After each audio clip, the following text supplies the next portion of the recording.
This well-in bungalow behind me makes $5,000 in monthly income. This bungalow we turned into a triplex, and it has a 3-bedroom, 2-bedroom, and 1-bedroom unit. 2 of those units are also not on rent control, which makes this a very special bungalow. I mean, overall, let's talk about some of the numbers for this project. What were some of the numbers in terms of his purchase price, the total rent, and how it turned out for this investment? Yeah, purchase price, you're really quizzing me there. I should have probably read that one better. I believe it was $560. Okay, I was gonna say, I think it was right around $550. I'm glad you had that in your back pocket there. Yeah, so purchase for $560. I think we were estimating around $250 on the reno side. Budget, yeah. I think he added a few extra things, so he might have went a little bit over budget there. But let's just call it $800 for easy math kind of sake there. And then he's going to be getting like $5,000 in terms of rent. Obviously, that's plus hydro. Yes. So he's only going to be responsible for his gas, his water, and his taxes. Yeah. So pretty decent numbers. Obviously, this project is not for everyone. This investor, this was not his first or even his 5th investment property. So He's got a few.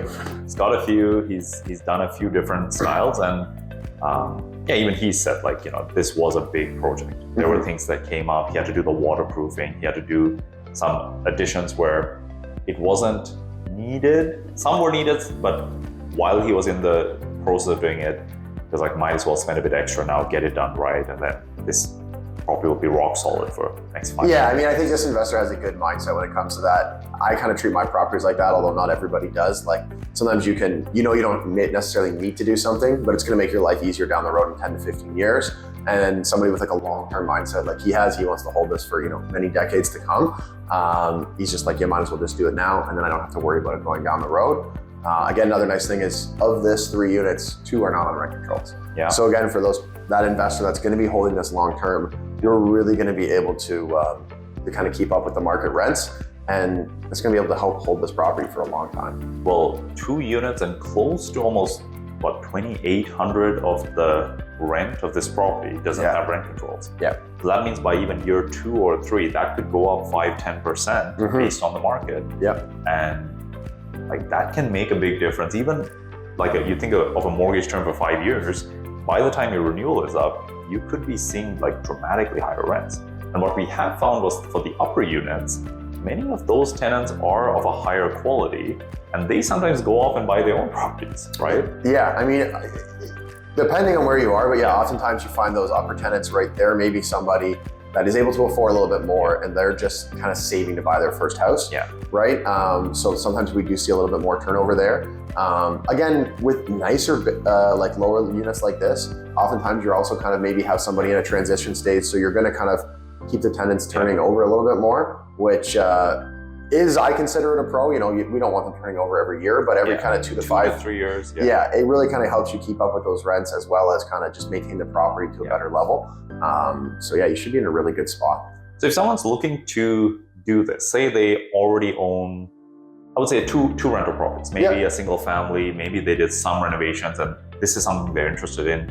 What are some of the things they should consider before starting, and in terms of the qualities of the property when they're buying it? What should they look for?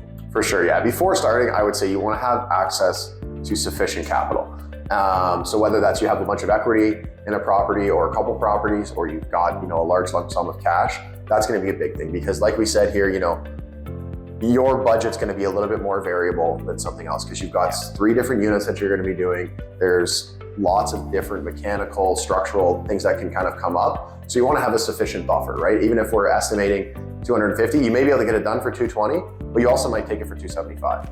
And the worst thing that you can possibly do is only have 260 in the bank, and now you've 15K short, but you can't get it. Yeah. And then you're in a really bad spot. So making sure you're being conservative, 1, with your numbers, and 2, with what you have in your bank or accessibility in terms of capital. That's probably the biggest one. This guy obviously had that and allowed him to kind of do what he wanted to and create a really nice space. On the second thing, when you're looking for a property, obviously one of the beautiful things about doing something like this is these are larger bungalows. So typically larger bungalows are in nicer neighborhoods, right? So if you're able to kind of get a large bungalow where you have sufficient space in a nicer neighborhood, you're going to be able to get maximized rents, and it's going to help carry it for a long term. So those would be my 2 big things that I would probably kind of pay attention to. Yeah, and I think square footage for a larger bungalow, what we've discussed is, anything less than 1,100 square feet gets really tight if you're doing 2 units. Yeah, like if you're doing a triplex, I'd say 1,100 is the smallest you want to go. 12 is nice. Yeah. 1,200 is really nice because then you can make 2 really nice 1-bedroom units. Maybe you have a chance to have a secondary, maybe one in a den or actually a 2-bedroom unit. It just makes things a little bit spacious. We've done them with less and they do work. And again, it shrinks your rent a little bit, but it also, again, it's a really unique unit, so it's affordable. But yeah, if you get over that 1,200 mark, you're in a really nice spot. And for context, this property is? This is 1,400 square feet or just under 1,400 square feet. So that's why we're able to make this is a nice 2-bedroom unit. You wouldn't think, it's not jammed, you don't have little bedrooms. It's a nice 2-bedroom unit and a nice 1-bedroom unit. So obviously, generally when we're doing these triplexes, we're kind of thinking 2 1-bedrooms in the basement. That's right. But if you get the extra square footage and you can make a little more rent, why not, right? So I think 2 things that are more standard are parking. You need to have 3 parking spaces. Parking is huge. I didn't even think about that, but yeah, we're obviously blessed here with having a big frontage, so you can even just add an extra one if you need to, but yeah, you really need to have parking if you want to get that top quality tenant. Tenant, but also even approvals. Yes. Right? Well, yeah. So approvals is big, but approvals that let you go with 3 cars 3 in stacked. a row, yeah. And sure, that works legally, but from a functional perspective, you want to be able to get in and out. So if you can actually have 3 standalone parking spaces, that really helps. Yeah. And the other one that we learned from one of our earlier triplex conversions was the separate entrances for each unit. Right? Yeah, we used to be able to get away with not doing that, and then the laws have now changed, so you need a full separate entrance. So whether that means you're going to create 2 entrances, ideally you already have 2 there, and then you create 1. Yeah. If somehow you can have 3, that's that's a real gift. But ideally you have 2 separate entrances, and then a nice spot where you can create a 3rd. And then obviously, again, depending on the square footage, whether you're going to do a walk up or like we did here, we're doing more of a walk down. Yeah. That obviously steals from the square footage, but saves you considerably on cost if you have the square footage to shave. So perfect. I think a big one, this is more just part of the renovations, is meeting the light requirements. Again, in Welland, they've increased what they've been it asking. does make great units though. Yeah.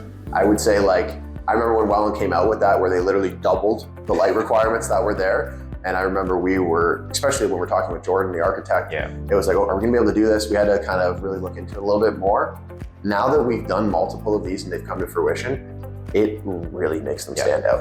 And so when you're a renter or when you're a landlord and you're going to rent these out and a potential tenant comes in here and they see how much brighter it is than every other basement unit they've seen, you're now automatically going to the top of the list. And it's not too bad with the triplex conversion because we don't have huge living spaces where you need the 10% requirement. Mm-hmm. The bedrooms only need 5. And now all the units are being compressed. You are able to get away with just big windows and that's it. Mm-hmm. I remember when the rule came out and we started looking at the duplex conversions, you were almost getting into structural work to put enough glazing in the walls. Yeah. That's where it's kind of interesting how the duplex almost with the light became a little bit more difficult as opposed to the triplex because like you're saying, we had to cut so many windows into the foundation.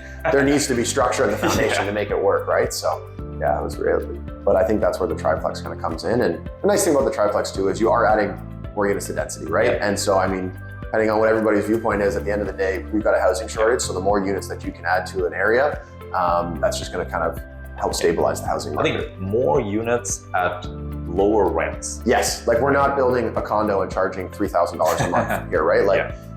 Whether it's the $1,250 or $1,550 or even for a little bit higher for the upper unit, these are affordable rents for just 2 working people with regular jobs, right? It's not like we need to have engineers and lawyers to be able to afford the rent here, right? Which is nice. And it takes a single home and turns it into 3 units, right? Imagine building 2 more homes, or you'd almost have to build another duplex to get the same result that we're doing just with an old 70s bundle. Yeah. So that's probably my favorite part about it is that, kind of helps out a lot on that side of things. Awesome. If you enjoyed this video and if you're interested in learning more about the triplex conversion strategy, feel free to reach out to either of us. Our contact info is in the description below. And we have some guides and resources there as well if you want to take a look at those first. Until next time, all the best.